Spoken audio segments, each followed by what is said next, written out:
Welcome back. This is Rift Talk episode 2. We made it to the second episode, thankfully. Last week, actually, was the sort of follow-up episode after the patch 10.1 and 2 came out. We were actually going to do this one on time. Episode 2, and here we go. We're going to just kind of look at 10.3. Right off the bat, Akali is one of the more significant changes because I think she was definitely up there in terms of strength and kind of position in the solo queue meta. Really, she was pretty strong and really difficult to lane against for some champions, top and mid actually. So her change, they're giving her 20 energy cost at all ranks. So from 80 to or from 100 to 80 down up to 120 to 100. This is going to be pretty significant early as far as, since it is an energy champ, the 20 more energy on a Q at rank 1 is going to be, it'll be noticeable. You won't be able to use it nearly as much, and it'll obviously cut down on her sustain from it. W, they are changing the move speed in the Shroud from 20 to 40% to 30 to 50% decaying for 2 seconds on cast. Yeah, just 20% the whole time her Shroud was up. Rank 1, and now it'll be 30 decaying. So that will definitely be a little bit of, but not huge. Kind of like Mordekaiser's passive last patch. It's not going to be the end of the world, but it should be somewhat noticeable. And then the R is the big change, I think.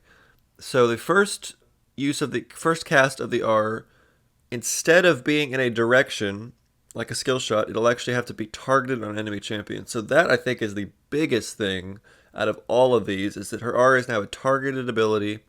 The range is 675, and the dash distance is 675 to 825 based on the distance from the enemy. That's pretty big, I think. Changing it to where, obviously the first thing I think of is she can no longer run away, right? She can't use it as an escape. She can't use it as, just a movement or back into her shroud or whatever she would otherwise use it for. It has to be targeted on a champion. That's something for sure. So we'll see how that plays out. It'll be a different champ for sure. The Q isn't the big deal. The big deal is the ult change, but we'll see how much of a difference that makes. I think she'll be a little less slippery and a little easier to kill. I know they also were talking about, I don't know if they did it, but they were talking about changing the Shroud to where if she's CC'd in it, she's revealed for the duration. I'm not sure if that went through or not. I saw that was on PvE, but that's an interesting Akali change for sure. But Philios got Philios' change on his Q. The mark is no longer infinite. It's actually, I saw on PBE, they were planning on making it 2,000. They actually rolled out with 1,800. So that's pretty significant. The fact that he'll only be able to detonate the mark from 1,800 range on the Q. That gives him a little more outplay potential, or gives his opponents a little more outplay potential with that mark, especially on his ult, because I'm pretty sure if it's like a max range ult, you're not too far away from 800, so the mark might be able to not go off, which will be pretty significant. Other than that, it's probably still going to be... That's not a lot of range, but it's enough to where I think if you hit a normal Q, like in lane or something, you'll still be able to detonate it. Pretty sure that won't be too bad. I think it's mostly for the ult. Azir change I thought was cool. They're giving him base mana 438 to 480, and then his ult, they're going from 567 soldiers to 678 soldiers. So Azir continues to get buffed. He got buffed last patch. We talked about that being a nice step. It was on his ult damage. So the last 2 patches, they've given him damage on the ult. They've given him more soldiers on the ult, and now more base mana. So I think they're really trying to put him back. And then, funnily enough, right after that is a Corki change. So the Azir Corki might be coming to a neighborhood near you, or rift near you, I should say, sooner rather than later. I think Azir is still a fringe champ, but he's, with this wall change, I think the buffs to his ult are really almost make him worth it just for that. It used to be, I think they gave him duration too last patch or a couple patches ago, so it lasts longer, does more damage, it's wider now with more soldiers, and the nice little base mana change also helps him out. So like I said, the Corki change, this is specifically to his package. So the special delivery, they are giving him the burn from a second to a second and a half, and then the AP ratios for the DPS 0.375, so the burn DPS 0.375 bonus AD, and then 0.05 AP to zero point 0.5 bonus AD and 0.06 AP. So it scales a hell of a lot better off your bonus attack damage now. So like your IEs and your Triforces. And then also they added Carrier Pigeon, now slows champions that are directly hit and knocked aside for 1.5 seconds. So I've always considered this package, Billy and Corky, to be sort of like the Power W, to sort of be like a poor man's equalizer, like a Rumble ult. Which now with the slow and the burn, it seems like they're really trying to get that to be sort of the concept. This isn't really what Corky suffers from at the moment, but it's an interesting change. I don't think that it'll have an instant impact, but it's kind of nice. It gives him a better upside. That's what I would call it pretty much. Not enough, I don't think, to propel him back instantly, but something to think about. Probably the first in a couple steps that they're wanting to take. Kind of like Azir. Diana got some mana nerfs and W nerfs. Nothing really major there. Took some like 4 off her W damage. That's not the end of the world. I don't know how I feel about Diana as a champion. I think she has a lot of outplay potential, but I think she can be pretty good in the right hands. Echo, passive monster stack damage increase. So jungle Echo is getting a little bit of a hit. There are some jungle XP changes we'll get to later, which also will impact him and all junglers really. So basically just his passive, they're taking off 200% against monsters to 150% against monsters. That's not really that big a deal. He still does quite a bit of damage, which is why he's picked. I mean, he does so much damage in the jungle. Ezreal, this is a pretty good one. That will be noted. I'll tell you right off the bat, 1% attack speed as a stat is something that even the smallest percentage increase, you'll be able to tell. I mean, since attack speed is already such a low number in general, like anywhere from 1 to like 2.5 or whatever, you'll definitely feel that's quite nice. Galio, just a Galio. This one wasn't really. I'm just kind of glancing over the ones that are less significant. Winds of War 1.5 to 2 seconds, and then damage tick 3 to 4. That's not that big a deal. It gives Galio a nice Q buff. Haven't seen that champion in quite a while. Leona, this is the meme of the patch. This is fantastic. Now, I mean, you will never believe if you haven't seen the patch yet. I hope you're sitting down. So Leona, here, listen to their description first of all of the Leona nerf. W and E damage decreased. Leona's damage is eclipsing her opponent's HP bar too much. Her damage. Leona's damage, let me read that one more time, is eclipsing her opponent's HP bars too much. So, her W damage, they're going from 60 to 220 to 60 to 200. So her max rank W is losing 20 damage, guys. And then wait, that's not all. The E Zenith Blade damage from 60 to 220 is now 50 to 210. So they're taking off 10 damage from her E at all ranks. I mean, gutted, She's just gutted. This is just the end of Leona. She will never be seen again until there are some significant buffs. I mean, this is just...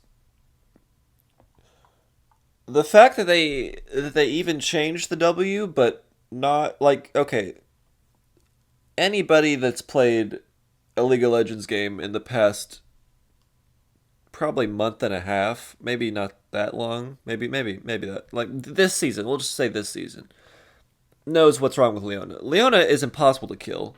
Leona has started rushing as a support. She started rushing Gargoyle Stoneplate, and obviously maxing her W. This champion is unkillable as early as like 10 minutes into the game with this item plus her W. I mean, Leona players have no excuse of dying more than honestly 3 or 4 times a game. Like that, and that's pushing it. I mean, this champ is impossible to kill. She is so oppressive right now in the bot lane. She's pretty much picked with everything, picked constantly. You see her pick. I mean, I haven't seen a lot of bans, but I've seen the occasional ban. The supports don't usually draw a whole lot of bans, especially when they're tanks outside Nautilus. But yeah, she's picked with MF a lot. She's almost single-handedly. She's almost pulled Tristana into the mix as far as ADCs, which I think is hilarious. I mean, she's just so good, and she does everything so well, and she can pretty much just get a lead by herself bot lane if your ADC has eyes. I mean, it's insane. Misfortune, the way they've grouped these changes is interesting to me. with what we talked about, the Azir Corki being together, and then now Leona, and then MF, her butt buddy right now in the bot lane. Miss Fortune is doing well in all skill brackets, so we're hitting her base stats and her instead of her abilities that certain players utilize better than others. Base attack speed growth, 3% to 2.25. Now I just talked about this with Ezreal. Any kind of attack speed growth stat that's a change is going to be felt more than others. So like Ezreal got a 1% increase, MF is getting a 0.75 decrease. But MF is not really the whole point of MF is not her blazing fast attack speed, right? She builds it already with her RFC, but that's usually about it. She doesn't usually build attack speed items. Because of that, this will impact her more than others. However, you don't really pick her because of that anyway. You pick her because of her E and her R, pretty much, mostly just her R. And the fact that she can take advantage of Leona setups really easy, and sure. ADCs by themselves are not the reason they're picked. It's usually something to do with the support because they're the ones that really pace the lane. And always kind of have, but especially now. So it's a little nerf. I mean, you'll feel it. I think if you frequent MF, it's not the end of the world. I mean, she'll be fine. She's already fine with low attack speed anyway. A couple more percentage is not gonna kill her. The Rumble nerfs are strictly, in my opinion, due to competitive. I think he is, and higher he lives. I think he's picked a lot. We've seen him mid and top quite a bit. Not jungle anymore. We used to see him, I think, last year. Maybe he's most recently in the jungle, but mid and top he's been picked quite a bit. They're nerfing his attack damage by, I mean, they're just cleaning out the numbers really, like 0.88, 0.36, 0.036. The W, they're taking off some move speed by like 8% at max rank, and then the shield early is going down, but it stays the same max rank. So some W nerfs to Rumble, that's not the end of the world for him, obviously. Sejuani got a kind of a change, not really like a nerf or a buff, kind of a change. So they're giving her 10% bonus attack speed level 1, and then they're changing the frost armor removal from epic monsters and champions to all monsters and champions. So that's a little bit of a Sejuani jungle change. Senna. So the Senna thing was coming. We all knew it was coming. The last couple are, yeah, so there's like 3 more. The last changes here are the ones that we all saw coming for this patch, the ones that we knew had to be in there somewhere. Of course, Leona one was the big letdown, but we'll get to that later. So Senna, they're changing the ADC Senna to where the wraiths, so her souls, the soul drop chance, 20% on minions she doesn't kill, and 100% on cannon minions she kills, will now be, it's basically like if you're farming as an ADC, 25% on minions she doesn't kill, and 1.67 on cannon minions she kills. So you're pretty much never going to get souls off cannons now. Or you have like a 1% chance, and then you have a 25% chance on the ones she doesn't kill. Meaning, if you're not CSing, you'll have a higher chance of getting souls than if you are. The Relic Shield, which I don't know why when that other AD support item exists, you would ever go Relic Shield or Shoulder Guards, gives her credit for the kills as Senna, reducing the chance to 1.67. So if you try to basically work around by buying the Relic Shield or the Steel Shoulder Guards, it's still going to be 1.67. So that's, they jumped that one. Then the E, her speed buff little shroud, let's call her shroud. Her shroud got a bug fix. Allies no longer become visible if Senna dies during the effect. That's kind of nice. So that's, again, that changes her scaling as far as Senna ADC. So the souls, she won't get as much benefit from the souls. I think she can probably still be played. You're definitely not going to scale super hard and super infinitely like you used to. I think she'll still be played. Pretty confident that she'll still be played. So the set change. The initial set nerf after being released, I believe 2 patches ago. Health regen at 9.25 to 8. And then the W Haymaker cooldown 16 to 8 to 18 to 12. And then the damage from 90 to 230 to 90 to 210. Now, the massive part of this change is quite obviously that cooldown. The rank 1 and the max rank. So the rank 1 goes from 16 to 18, and then the max rank goes from 8 to 12. The fact that he gets 12 seconds max rank cooldown on W, that's pretty big. That is a really big one. He'll be able to probably only W maybe once or twice now. Definitely going from multiple Haymakers a fight to Maybe having to choose when you Haymaker, really, because it probably won't be up again. So he'll have to be a little more wise about how to use a W. The damage is not a huge deal. 20 damage at max rank is not that big of a deal. Health regen, yeah, 9.25 to 8 is something, but we'll see. The Yumi change, I think, is cool, actually. I think this champion was pretty much beaten down by some nerfs. She got gutted in one of the patches. I don't know if it was 10.1 or before that. Maybe I'm in the preseason. Empowered damage on her Q, 52, 275 to 45 to 220. So they're getting rid of the empowered Q damage, but they are adding a .02 to .08 target current health.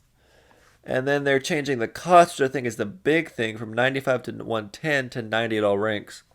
That'll help her quite a... Sorry, from 85 to 110 to 90 at all ranks. So 90 mana flat, and then now the Q does target current health. Current health, not max health, current health. You and me, W. Silence no longer counts as an immobilizing effect that places W on a 5-second cooldown. Looking at you, Soraka. We'll talk about her. She'll come up, don't worry. Soraka will come up later. And then the E, Zumi's heal, 70 to 230 to 70 to 190. Taking off 40 max rank, but giving it a .03 to .04. Sorry, 0.3 to 0.4 ability power scaling with her heal. We might see a little bit more. I think a little bit more of her. I don't anticipate seeing a lot more of her. Really, this is just kind of a quality of life. A little bit higher quality of life. I mean, the Q change, I think, is the biggest, obviously, with the mana. And she really became like a mana hog. I mean, you couldn't Q nearly as much anymore in lane. And the payoff wasn't as good. Now, we'll kind of see with the little haha, hee hee, funny. The heal and the W aren't that big a deal. The W is just nice for landing against Soraka. Pretty much the... Oh, also just a side note. VFX changes. They keep rolling them out. Annie, Malphite, Nautilus. Biggest of those, obviously, Nautilus. We see the most of him out of the three. They're changing his basic attacks. They're changing his passive. They're changing his Q, his W, his E, his R. All the skins. Cleaned up. Base changes. VFX recordings. Cleaned up the matches. Cleaned up and matched the base skins. VFXs across all the kits. So, they talked about the preseason changes. They addressed that it was a bit more... see, the problem right now with them is they are really, really worried about the funneling problem. It still kind of exists due to Taric and Master Yi having insanely high inflated win rates. 60-something%, and the pick rate is like, really, really low, but the win rate is really, really high, indicating the funnel strat. They are keeping this thing about the lane minion XP. So, the first thing, minion gold penalty... 10 less gold for... So it used to be 10 gold less if more than half your farm is from minions. You got 13 less gold from lane minions, or you got 10 less gold if more than half was from minions. Now you get 13 less gold from lane minions if more than half your farm is from minions, and then that gets removed at 14 minutes. And then on top of that, they're changing the large monster XP from 50 to 60. And then the large monster bonus XP is going down from 165 to 150. I guess to compensate for the already, for the base 50 to 60. That's for all monsters. Krugs. Krugs go from 160 to 175 total XP, which is good. Gold goes up by 10. The total camp gold from 125 to 135. Large Krug base XP, 55 to 37. Medium from 15 to 18. Small, 10 to 14. Large, 65 gold to 42 gold. 10, 13, 5, 9 for medium and small. So Krugs, all in all, have more XP, 10 more gold, and it's more worth to take the smaller ones now because you used to just take the big ones and peace out. Red buff and blue buff, base XP, goes down 115 to 110, again, because of the large monster XP change, 50 to 60, that we talked about earlier. Monster XP level scaling. Level 4 monsters will be, instead of 1.025, it will now be 1.075, whoop-de-doo. Level 5 to 6, though, 1.1 to 1.15. So, they're going to level a little hard. I mean...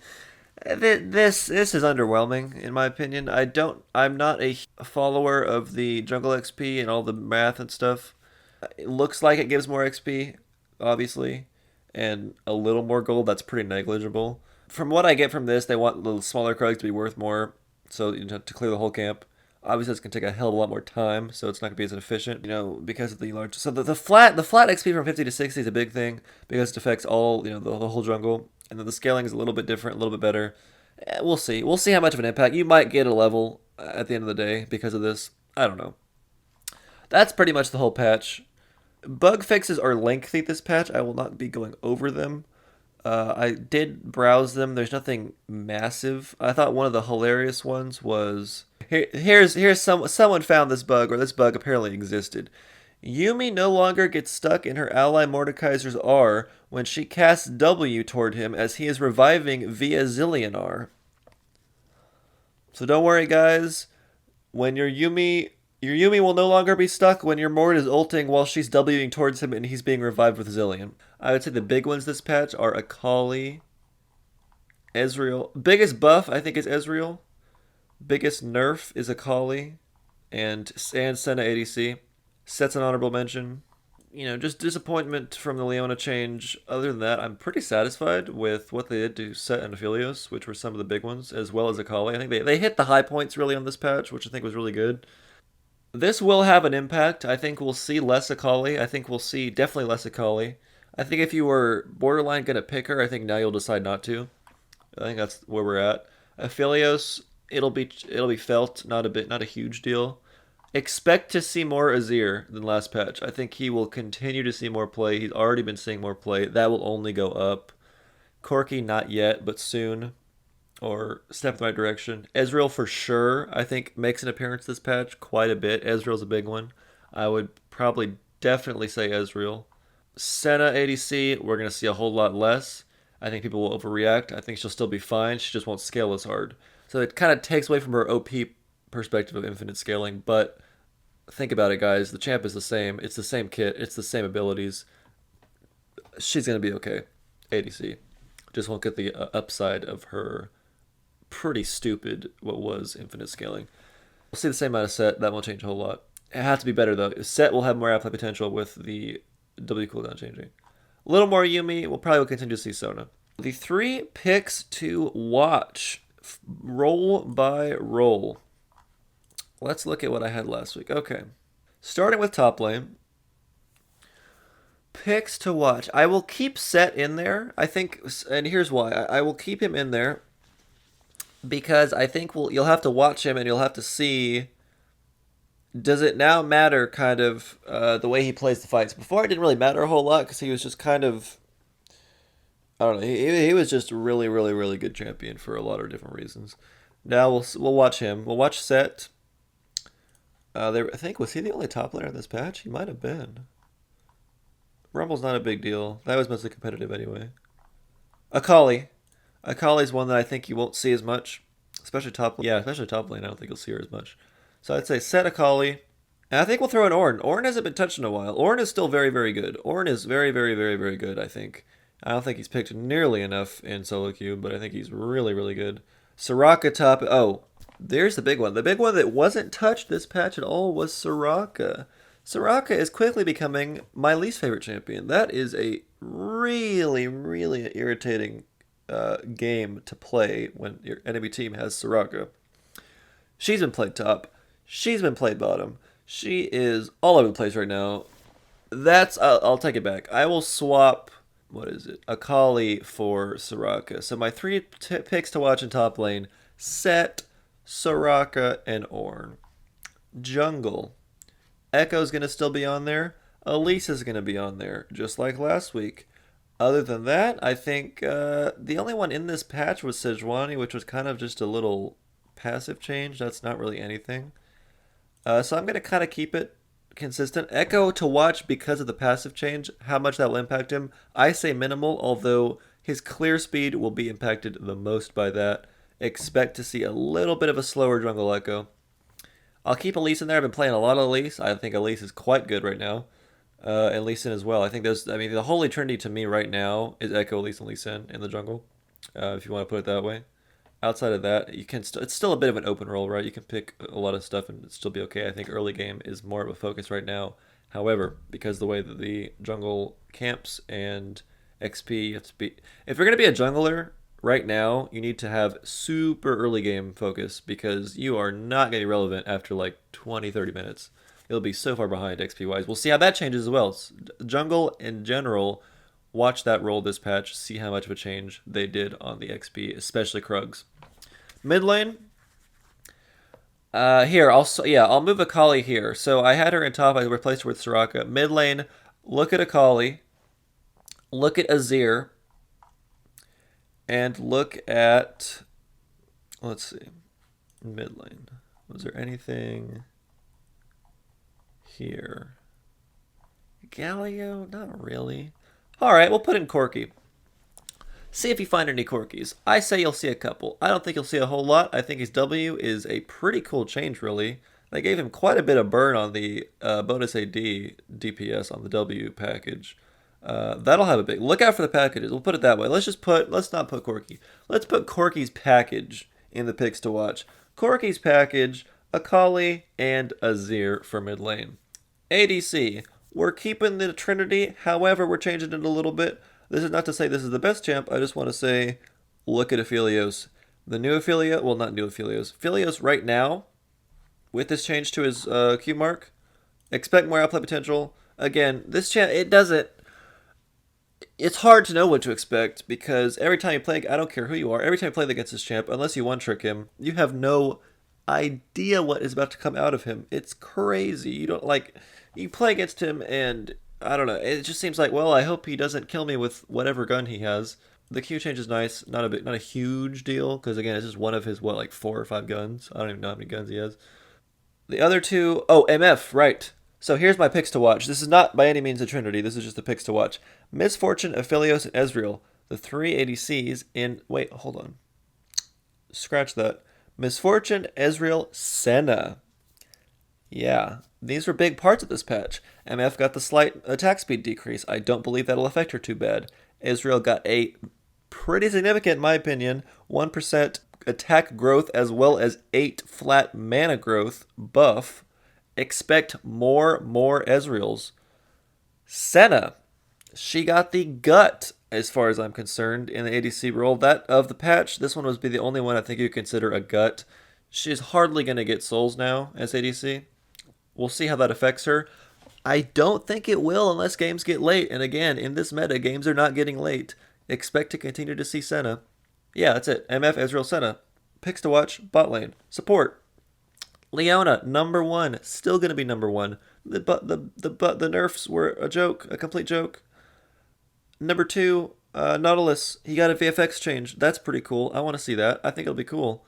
He's still fine. He hasn't been touched. He got a Q nerf last patch. Didn't really make a difference. He's still good. Senna, support. Yes, she's going to make 2 lists this week. She made 2 lists last week, but it was a different kind of list.